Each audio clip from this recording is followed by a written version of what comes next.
Thank you so much. It's such an honor to be here. I love working with Richmond. They're always looking for ways to help our students move forward and to learn in the best and most effective way possible. So today I'm here to talk about taking advantage of project-based elements to enhance learning. Sounds really big, no? But we're going to structure it so that it's very understandable, and I'm going to try to convince you the projects are really the most effective way for our students to be learning.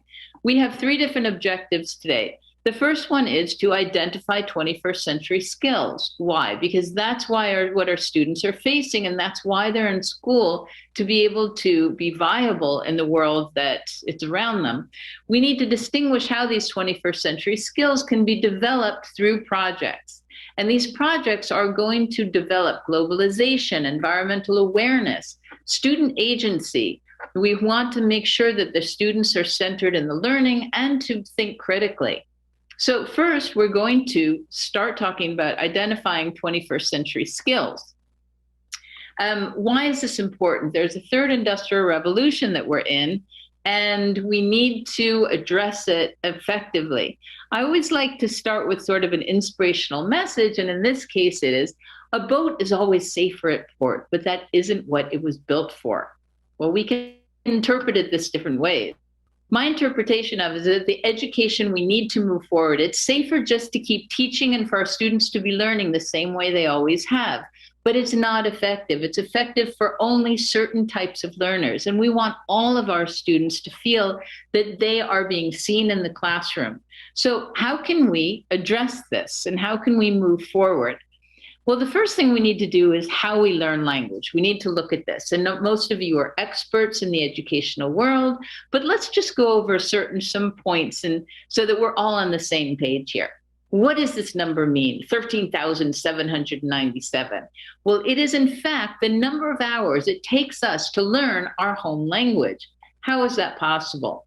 Taking away sleep, although even in sleep we learn, language acquisition happens by the time even before we're 1 month old. But let's start at 1 month. We can start distinguishing between speech sounds, most human babies. And most human babies at 6 months can begin babbling, they can begin producing speech. And if we teach them sign language, that's another way that they can communicate from 6 months onwards. From 12 to 18 months, they can produce holophrases. And those with children, you'll know those holophrases are very powerful. They're one-word sentences that really show what they need, what they're looking for. And then from 3 to 5 years, we have most human children will have what resembles adult speech. What does this mean? By the time a child is 6 years and 4 months old, that child will have a really strong basis of their home language. Now, why is that important to us if we don't have those students then?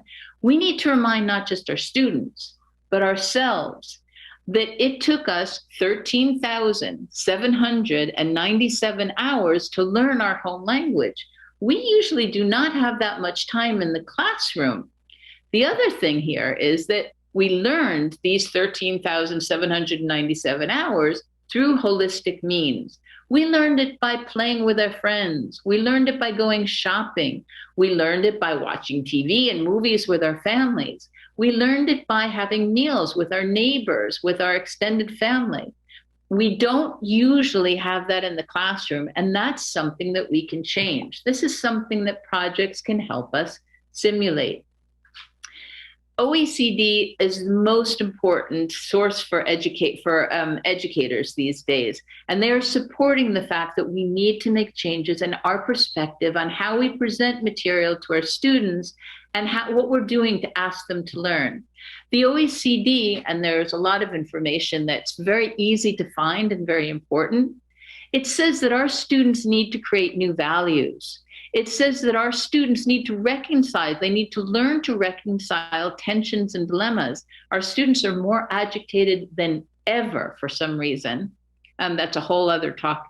They need to take responsibility for their own actions. They need to learn this. They're not learning it outside of school. We need to make it part of our curriculum, because by the year 2030, the well-being of society needs to be a shared destination, or we're going to implode or explode, one of the two, and we don't want to do either of those. So we can go to the OECD and we can read the report. What students learn matters. We can find out what they want from their future. We can use different teaching frameworks and how we can use the curriculum. And most importantly, at least for me, there is an excellent report on student agency and how we can augment student agency in our lessons. Most importantly, by helping our students become more independent, by helping them have more of a voice in their own learning. And how do we do that? Well, we need to give them a voice, and not only give them a voice, but we need to give them the opportunity to learn how to use that voice. So not like this. We need to be, for instance, conductors and help our students learn to express themselves more appropriately, but learn how to negotiate, learn how to express themselves in responsible ways. And if they're sitting in a classroom with books in front of them all day, they don't have this opportunity. This is what we will usually see in movies and the TV. When we walk into most classrooms, we look at this and think, this is a well-constructed classroom. The students are all neat at their own desks. They seem to be smiling. If they're raising their hands, that means they're engaged. What we really are seeing, though, are students who are passively learning. If they're raising their hands, then they've been taught that someone needs to give them permission to speak. They don't decide themselves when it's appropriate. They are counting on someone else to tell them. That may be a perfect way to control students in a classroom, but that is not the way we want to help them develop as human beings. A lot of them will learn by reading these textbooks. We can see on standardized tests that many of the students learn. They're not learning 21st century skills, however.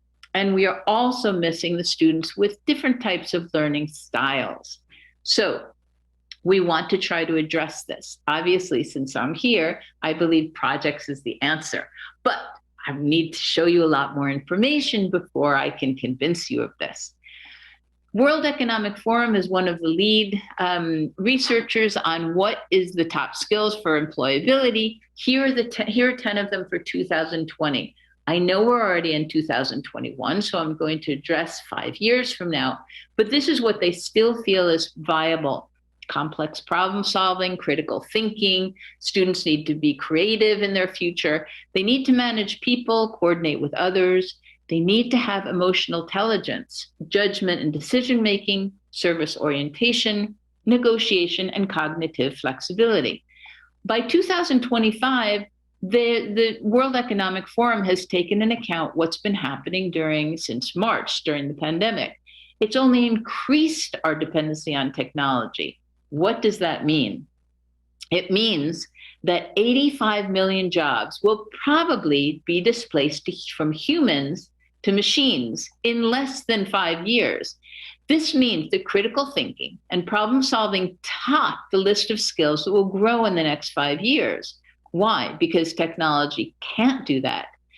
The newly emerging skills that we need to make sure our students have are active learning, resilience, stress tolerance, and flexibility. And these are all issues that during the pandemic were more evident than ever that our students didn't have, and adults either. We needed to really develop those skills.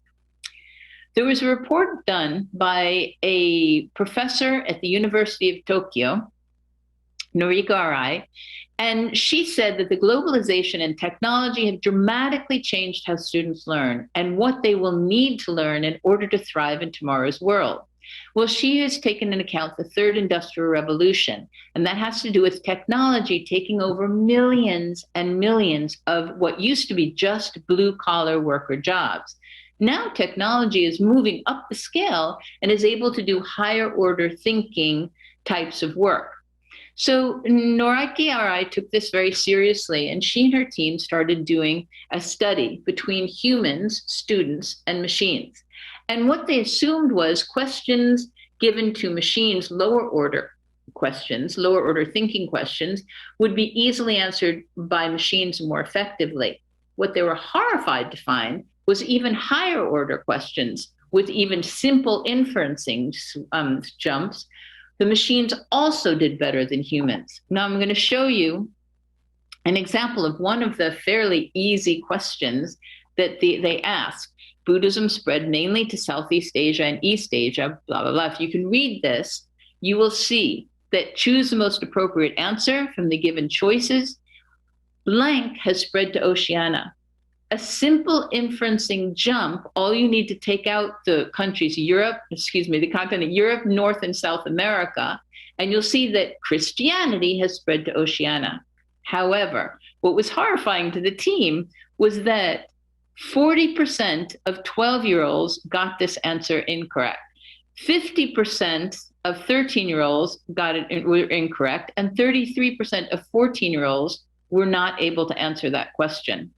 So her team sort of has proved that what we need to do in the classroom is really essential. She says, it's essential that we take the steps to make sure our students are more intelligent than artificial intelligence. Although I think what she also really means is that they need to be more qualified, not just more intelligent. So this is another reason, if you take into account this whole study, why these 10 factors that the World Economic Forum feels so strongly about, we develop in the classroom, are addressed in this, and we need to do this, and we can do this through project-based learning. So, are you with me? Are you getting a little more convinced that this is essential? Here we're just developing a little more of the skills the World Economic Forum has felt are so important to develop. We can do these through projects. Collaboration, these are not skills that we usually can ask students to develop when they're sitting looking at a book and answering exercises. They need to do complex problem solving through community issues. We also want them to make sure they're expanding from their local communities into the national and to the global perspective communities. We need them to be sure that they are creative and that they have room to be innovative. We want to give them opportunities to be flexible cognitively so that they don't just research, but they know how to deepen their learning through various ways. We want to make sure that our students are able to negotiate, that they find their voice and learn to navigate between different agendas, not just their own, but the people they're looking at. We need to be sure our students are able to manage people. With this generation, they're looking at phones and looking at computers all day. We need them to be able to look at humans and know how to appropriately negotiate and navigate between whoever they need to work with. We need to make sure that we're giving them critical thinking skills. They need to look at problems and look at from different perspectives and different angles and come up with different solutions, not just what they think is the correct solution in a book and the answer in the back of it. We need them to be able to coordinate with others. They need to manage obstacles more effectively and organize not only their agendas, but other people's agendas. What else? The last two, emotional intelligence, again, we're saying, technology for the time being doesn't have emotional intelligence. And this is one of the things as humans that we can do better than technology, but they need to be appropriate and they need to have developed skills in emotional intelligence. We don't want our students to be crying all day or screaming or whatever is not appropriate. Service orientation, again, we want them to have a global perspective, but we also want them to look at their community. How can they make a difference? We have students that feel that they don't mean anything, that they've been isolated for the past year. We want them to think about how they can be connected to their community, again, on a local, national, and global level. And that's what projects will really give them a chance to see, change their perspective.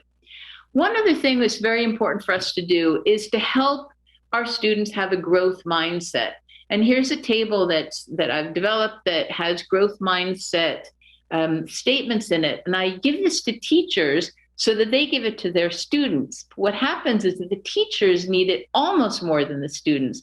If they begin to believe it, they can encourage their students to believe it. So the way this works is that at 5 minutes before you begin any curriculum and of any lesson, when a student, you can have students repeat this every day. And when they say, I can't do it, you can encourage them to say, you try thinking, what am I missing? If their first tendency say, I give up, you want them to say, I'll use another strategy. If the students usually say, it's good enough, I'm going to hand it in now, you want them to try to say, is this really my best work? Maybe I can do it better. If the student's tendency is say, I can't do it any better, you can ask them to say, I can always improve. If the student's tendency is to say, it's too difficult, I'm never going to learn it, what we can try to get them to think is, I can do it if I keep trying. This is all growth mindset, but it takes a lot of practice. If the student says, I made a mistake, I'm never going to be able to get it right, mistakes help me learn. And this is something as teachers we need to encourage. There's a study in Japan where the teachers they actually celebrate mistakes, and the students are much better at accepting any mistakes they make because they know that that helps their classmates. They have to explain how they made the mistake, and then their classmates help them correct it. This is a whole classroom environment issue. If the student keeps saying, I can't do this, the teacher herself or himself can tell them, I can't do this yet. This word yet is one of the most powerful words we have in the English language, in any language, in Spanish, in Czech, in Russian, in anything. There's actually a song in Sesame Street about the word yet, and it's trying to help students understand, help the children understand that they may not be able to do it now, but with dedication, they will be able to. A couple of more. If a student says, I'm never going to be smart enough, which is what they may hear at home, you tell them if you keep studying until you know how to do it. And dedication is a huge factor in the growth mindset. Everyone else can do it and I can't. You get them to try to think, I learned from my classmates. If they found a way, I can find a way. And then the last thing, for the time being, if plan A didn't work, then I'll try plan B. So this is a table you can introduce in your classroom, and this will help change the whole perspective of how children learn and how they feel they can learn. So the other thing we want to really take into account for project-based learning is higher order thinking. One reason teachers feel a little nervous about moving into project-based learning is because the assessment is not so obvious. There are a lot of ifs. And that's because in projects, we push our students towards higher order thinking questions. Does that mean we shouldn't do it? No, because if we keep our students in the lower order thinking questions, they will be able to do exactly what machines do, but not well enough. Machines will always be able to be more effective in lower order thinking questions. The studies show, and I'm going to give an example of lower and higher order thinking so that it's a lot clearer. But the studies show that on average, 80% of the questions we ask in class are lower order thinking questions. And that's an average, which means that some of us ask only lower order thinking questions. What we need to do is push our students up to higher order thinking questions, but so that they develop their critical thinking skills, but only if they have the opportunity. So I'm going to give you an example of a very simple topic. How, why, and what if are the most powerful questions. I'm going to show you why this is. All right. So this is a question continuum. It's similar to Bloom's taxonomy, which you're probably familiar with, but it's just a little bit different. It shows that the first word we use will change the whole perspective and sophistication, complexity of the answer we need to expect. So let's take a topic that all of our students will eventually have to study, the water cycle, and most of our students have to study it pretty much every year. So let's start with the lowest of lower order thinking questions, a yes or no.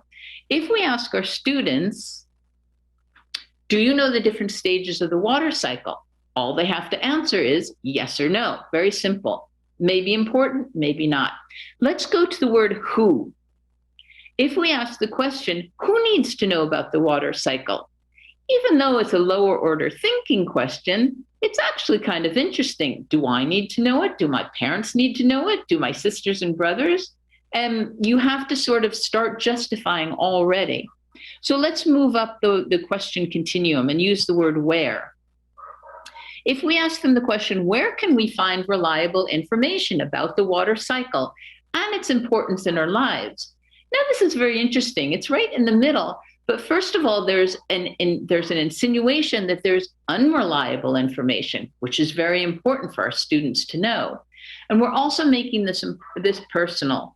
It's not just an abstract concept of the water cycle. Why is it important in my life? Now I might want to know about the water cycle. So let's go to what.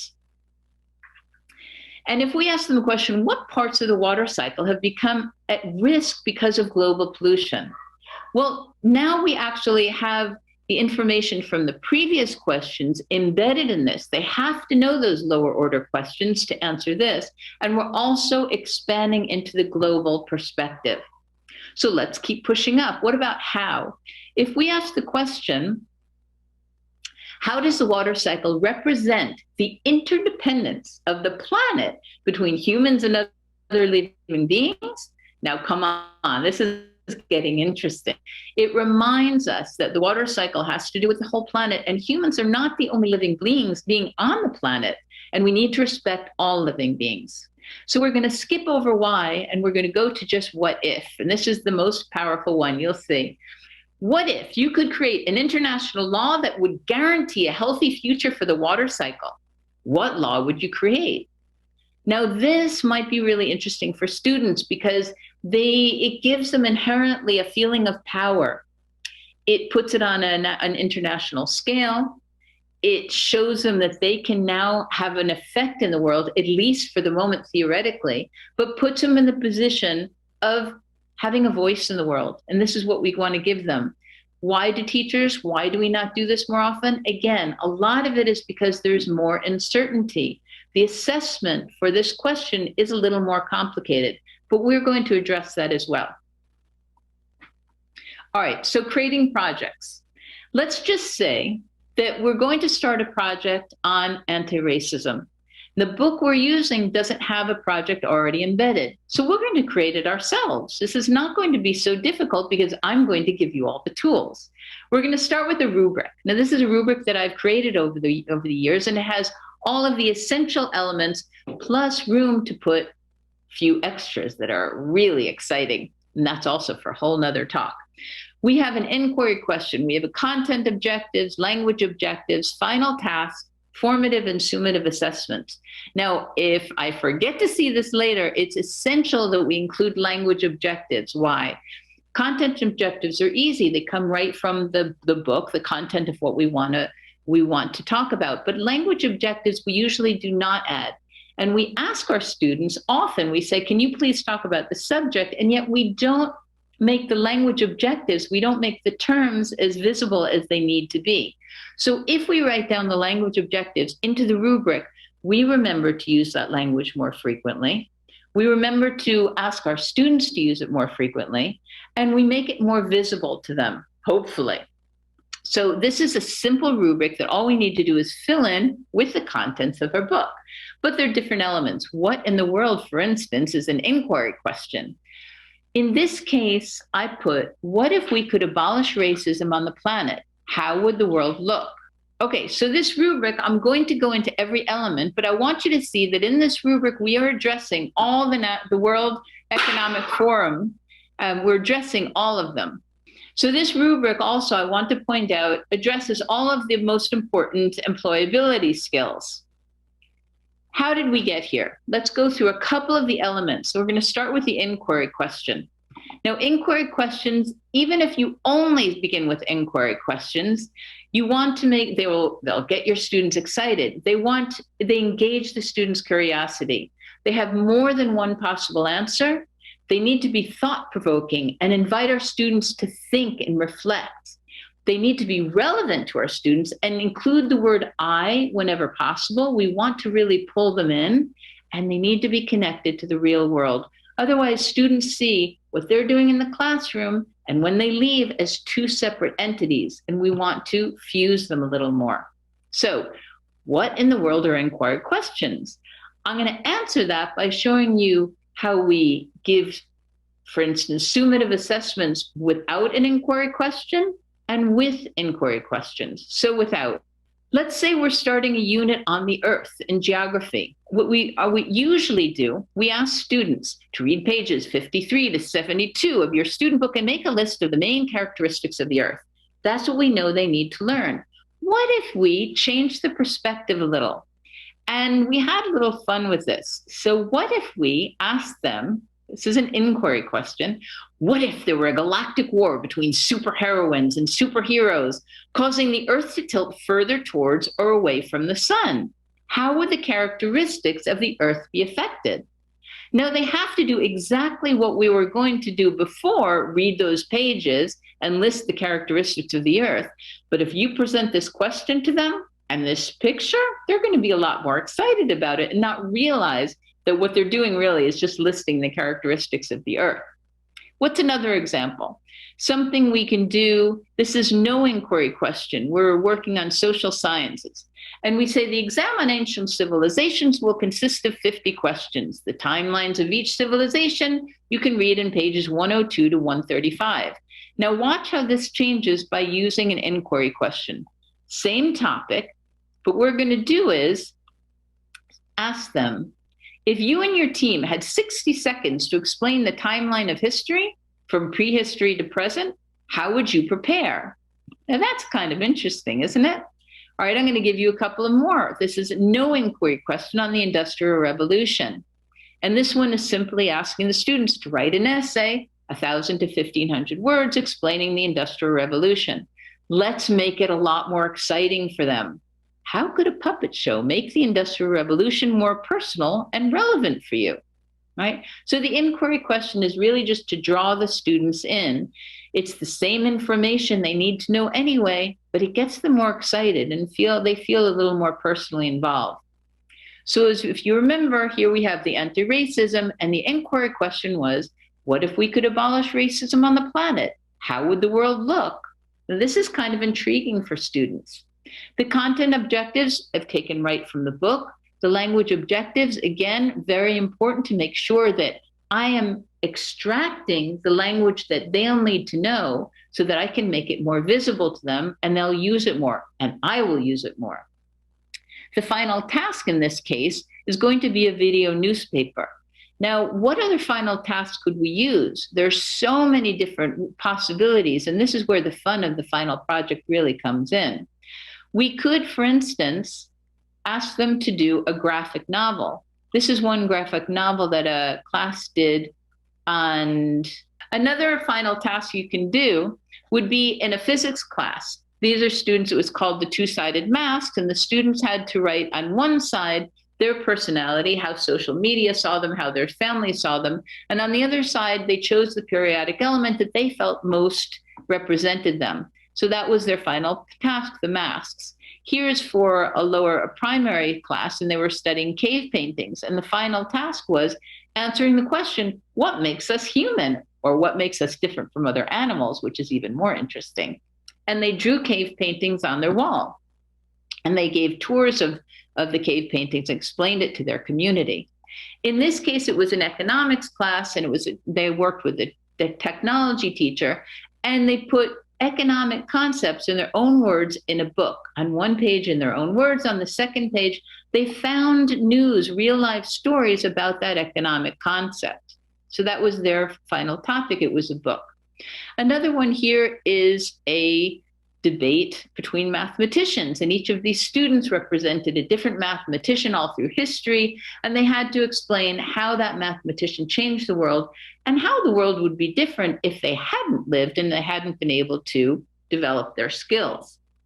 This is another final project, making a rock wall, and these students were studying about health, and they had to do a food plan and a health plan for everyone in their school. There are two more that I thought you'd be interested in. This one, the class was studying buoyancy, and the final project was building a boat and sailing it, seeing if it was actually buoyant. This is a final project these students did. And here we have a final project, which is a podcast, and they were answering the question, how does immigration affect us? In the past, in the present, how might it affect us in the future? What if we had to immigrate forcibly or voluntarily? and they did a podcast in their school and in the local community. So these are ideas that you can use for final projects in projects your teachers might. But again, when we present this rubric, we want to give our student a voice. Now, we don't want to have them yell and scream. We want to help them negotiate. We want to give them an opportunity to include their voices in this project. So they might say, we're not crazy about the inquiry question, or they might say, there's too much content involved. They might say, the language objectives, I'm really not sure how to express this. Can we add more objectives in? They probably won't really focus on the content and language. What they mostly are going to focus on is the final task, the formative and summative assessments. So they might say the final task is too complicated, or what if our team would like to add in? They might say there's not enough formative assessments. I think that we need to be judged on this task, or I think that this skill needs to be judged. And the summative assessment is usually the biggest. We don't want final exams. Now, they might have to have that final exam in the end, but maybe you can balance it and give it a different percentage. And so after the students have respectfully, and you need to make sure those rules are really solid, have they respectfully expressed themselves, then you might want to change the rubric. But now you have a team, you have a community in your classroom. You're not a dictator telling them what they have to do. You're showing students how they are part of a community in a responsible way. And this is one of the beautiful parts of projects. So if you don't want to create your own project, you can always use Richmond books. We have Compass books also, which are all oriented towards projects. We can also use the Open Day or Now You. So I'm going to show you this. In both of these, at every 2 units, there's a project. And all you need to do is go through the units, and the teacher's book has details about how you can present the project successfully and help the students develop all the different elements of it. It's the same in Now You. After every 2 units, there's a project. And in the student book, there's an explanation. In the teacher's book, it goes into depth. And it's actually one of these 2 books. I've read the teacher's books, and the first time that I could actually understand what was being said, it's written in big letters instead of the tiniest font you can possibly see. So anyway, I do recommend these, and I'm not here to sell the Richmond books, but I am here to show you how easy these projects can be developed in the classroom if you're using these. So let's just say you're using the Open Day book. Now, usually the teachers would go to Unit 4, for instance, and go from page to page. And these are really interesting activities. The exercises are very well done. There's a fluidity throughout the chapter. Every chapter, every 2 chapters ends with a project, which most teachers, for some reason, are not using.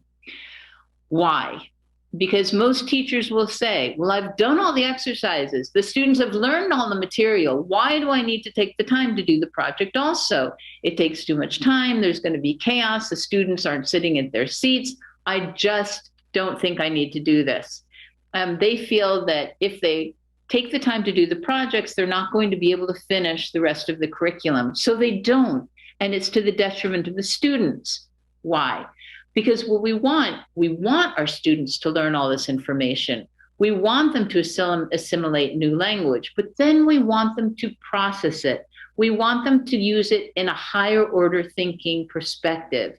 Most of these projects have community focus, and that's what we want our students to do.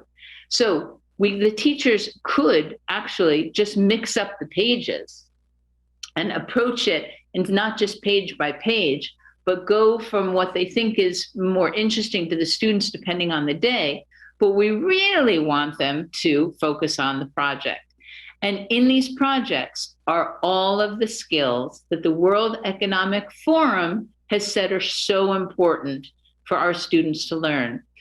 When it says read, notice, and there are lower order thinking questions that start the project so that we are sure that they've assimilated the knowledge in the first part of the unit. But then it asks them to create plans, create. It asks them to work with their groups, collaborate. It asks them to discuss questions, critical thinking, and negotiating.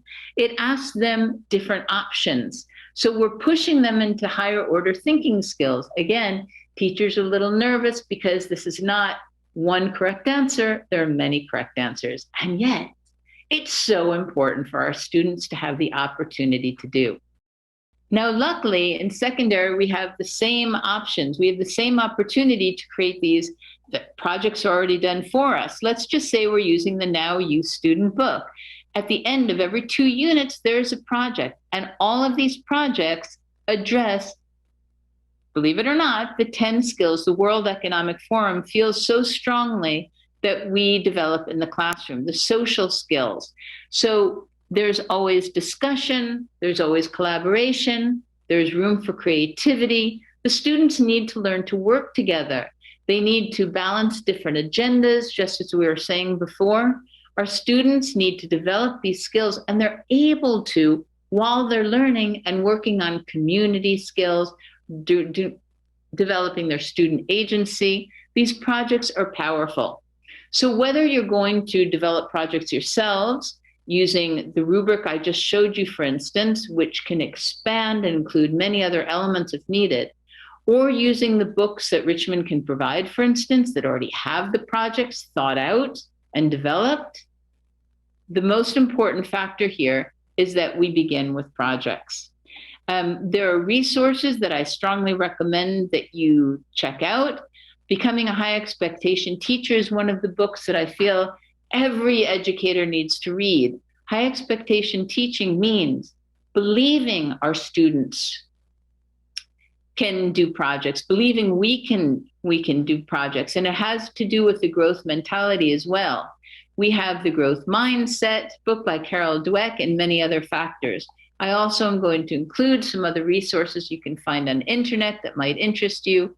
But on the whole, I just want to thank you so much for being open to considering different ideas and ways we can help our students. We're all here in the end goal to help our students become more viable in the future and help save the planet, right? So I wanted to thank you very much. And please let me know if there's anything more that I can facilitate to convince you to move into project-based learning. Thank you very much.